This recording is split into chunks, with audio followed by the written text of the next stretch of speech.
Oi, pessoal. Então, vim trazer nesse vídeo um resumo de tudo que foi discutido aqui no Psicodrops ao longo desse mês. Vou passar referência se você quiser se aprofundar em alguns assuntos específicos, porque em breve a gente vai começar uma outra discussão, que no final do vídeo eu te conto qual é. Fica com a gente até o final.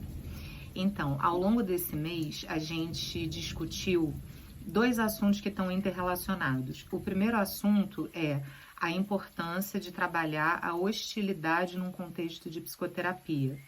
A gente entende que nesse momento que a gente está vivendo, nesse momento da nossa cultura, né, da sociedade, existe uma exaltação da positividade, o que vem sendo chamado de positividade tóxica, que seria a obrigação das pessoas de estarem bem e felizes o tempo todo.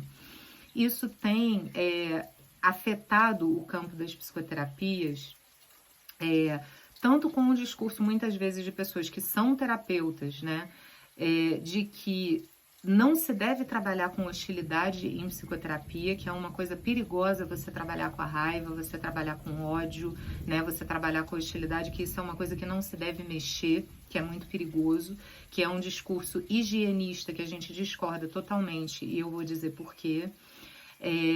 E uma outra tendência também que a gente percebe é de muitas vezes as próprias pessoas que procuram terapia terem uma ideia a respeito da terapia de que você precisa sair sempre bem de todas as sessões, né? Uma diminuição da tolerância da gente, né, no processo terapêutico em relação a sustentar sentimentos de tristeza, por exemplo, depois de uma sessão, sentimentos de raiva depois de uma sessão, né? Existe uma expectativa, inclusive social, das pessoas que procuram terapia, de que a terapia é alguma coisa que sempre, em todas as sessões, tem que te ajudar a ficar bem, sempre bem. O que não é uma perspectiva realista, porque a vida não é boa e não é positiva o tempo todo, e todos nós temos dentro de nós aspectos negativos e hostis da nossa personalidade. Qual é o perigo de não se trabalhar esses aspectos em psicoterapia? O perigo é que os sentimentos de ódio e de raiva que habitam dentro de todos nós, porque nós vivemos numa sociedade estruturalmente violenta e abusiva, então é uma sociedade que produz sentimento de raiva e ódio nas pessoas, né? A gente termina reprimindo esses sentimentos por uma exigência moral, né?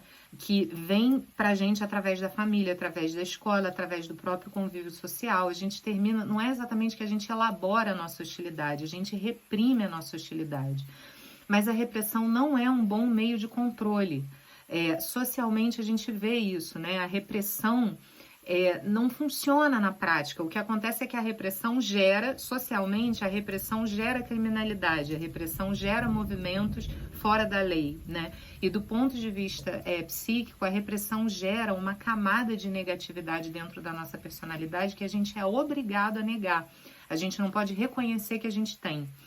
O que acontece é que todo comportamento humano é movido por emoções. As emoções movem o nosso comportamento, quer nós tenhamos consciência delas ou não. Então, quando a gente tem na nossa personalidade uma camada importante de sentimentos hostis, de sentimentos de raiva e de ódio, que a gente não toma consciência, a gente termina tendo comportamentos destrutivos sem ter consciência do que a gente está fazendo. Em alguns momentos da sociedade, esses comportamentos destrutivos podem ganhar uma proporção grande e se tornar uma coisa perigosa. O Reich deu um nome para esse fenômeno social que ele chamou de peste emocional. Ele dá como exemplo de peste emocional, por exemplo, o fascismo, a Inquisição na Igreja Católica, né? E ele menciona outras situações de peste emocional grandes, e existem fenômenos de peste emocional pequenos com as quais a gente, socialmente, a gente tem uma atitude ambivalente em relação a isso, porque por um lado a gente reprime a agressividade natural das crianças, a gente quer que as crianças sejam bem comportadas e não agressivas, mas por outro lado a gente encobre e a gente não pontua, a gente não media comportamentos que são comportamentos de peste, né? Como por exemplo o bullying, colocar um apelido num amiguinho a partir de uma característica física dele, um grupinho de crianças se juntar para ficar fazendo gozação e piadinha de uma outra criança, seja, por exemplo, durante um jogo de futebol, alguma outra brincadeira, né? São comportamentos muitas vezes sobre os quais os adultos não intervêm com o discurso de que isso é coisa de criança. E quando uma criança, por exemplo, está indignada com um motivo, porque ela se sente frustrada ou desrespeitada ou reprimida de uma maneira agressiva, e essa criança tem um comportamento, por exemplo, de empurrar, os adultos reprimem esse comportamento de uma maneira muito violenta. Então, a gente tem na nossa sociedade um processo de educação que encobre os movimentos de peste emocional, deixa a peste emocional passar, e aí na vida adulta isso continua se manifestando, por exemplo, sob a forma de fofoca, de difamação, né? E às vezes esse movimento de peste emocional, quer dizer, a peste emocional é a contaminação pelo sentimento de ódio por um grupo de pessoas, né? Quer dizer, essas pessoas têm um comportamento de querer destruir alguém, destruir a reputação de alguém, ou destruir realmente alguém, ou de chegar a matar pessoas, acabar com a vida de pessoas, né? Pessoas que odeiam se reúnem em grupo para descarregar esse seu sentimento de ódio contra outras pessoas. E esse movimento é disfarçado por argumentos racionais, argumentos de que eu estou fazendo isso em nome da nação, em nome das pessoas mais desprovidas, em nome das crianças, em nome das mulheres, né? Então, normalmente, esse fenômeno de peste emocional, ele é encoberto por um discurso aparentemente racional. A maneira que a gente identifica a peste emocional é justamente pelo fato de que ela é motivada, o movimento é motivado pelo sentimento de ódio e visa a destruição.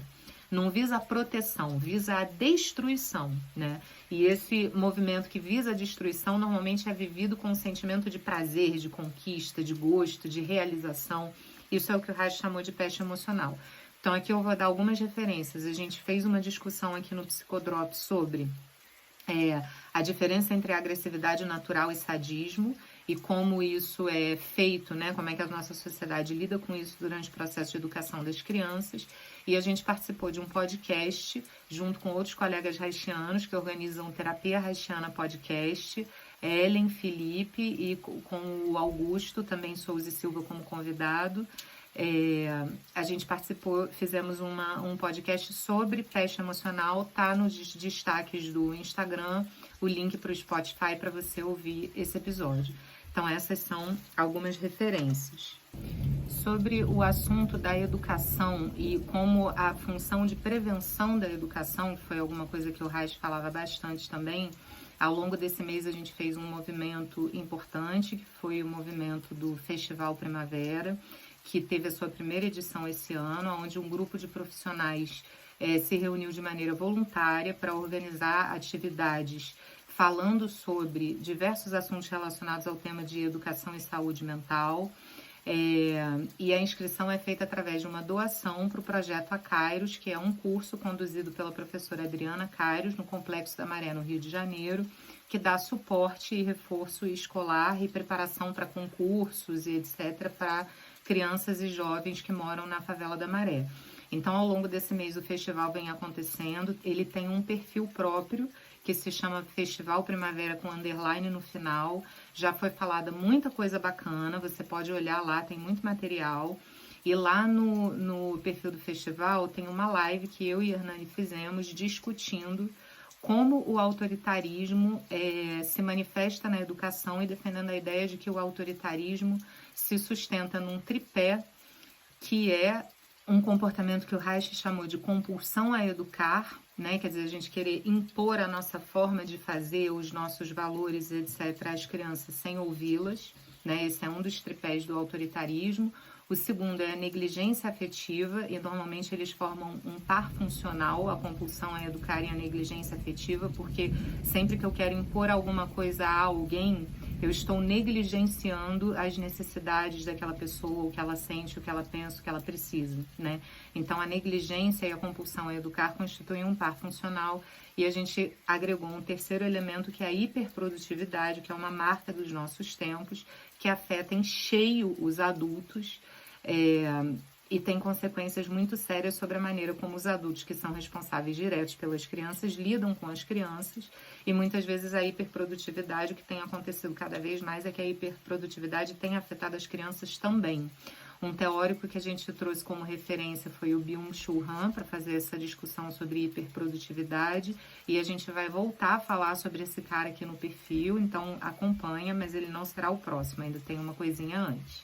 Então, dentro dessa discussão em que a gente expôs qual é a diferença entre agressividade natural e sadismo, e você tem um vídeo aqui no Psicodrops que fala sobre isso. Depois disso, a gente falou também sobre a importância de trabalhar a raiva em psicoterapia, o sentimento de raiva, né? Por que que isso é importante? Por que que a gente não deve cair nesse discurso higienista da positividade tóxica, de que trabalhar com a raiva das pessoas é perigoso? O que é perigoso é tentar controlar a hostilidade das pessoas através da repressão. O trabalho terapêutico é a principal indicação para trabalhar a hostilidade latente das pessoas, e isso é não só um direito de quem faz terapia, poder ter acesso a esse trabalho, mas é um dever de quem é terapeuta trabalhar sobre essa camada do psiquismo, porque isso é fundamental para a saúde mental das pessoas e é fundamental também para promover uma condição de bem-estar social maior. É claro que quando a gente está trabalhando com psicologia clínica, a gente está trabalhando num nível micro, né? Porque a gente trabalha com uma pessoa, com um casal, com uma família, mas cada uma dessas pessoas que passa pelo processo de terapia tem um impacto nos grupos nos quais ela está inserida. Então, é claro, uma outra discussão que a gente fez é como seria importante que a terapia fosse, ou não necessariamente a terapia individual, a terapia de grupo, a terapia comunitária, né? Mas como esse trabalho de prevenção em saúde mental seria importante de ser incluído dentro das políticas públicas de uma maneira mais séria. Isso é uma coisa que poderia ter um impacto social, né, em termos de qualidade de relacionamento humano na nossa sociedade muito grande.